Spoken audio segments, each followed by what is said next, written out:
ఏడు కొండల వైపు అడుగులు వేసా, ఏ నమ్మకమో నన్ను నడిపే శ్వాసగా, చెప్పలేని బాధలతో మౌనంగా వచ్చా,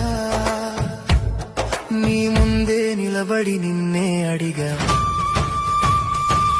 ఏమి కోరాలో తెలియదు స్వామి, ఏది నిజమో అర్థం కాలేదు స్వామి, చేతులు జోడించి నిలబడ్డ వేళ నా కన్నీళ్ళే నా మాటలయ్యే వేళ. గోవింద గోవింద నీ చూపే నా ఆశల దారి, వెంకటేశ శ్రీనివాస నా జీవితం నీ చేతులలో స్వామి. గోవింద గోవింద ఏడు కొండల వైపు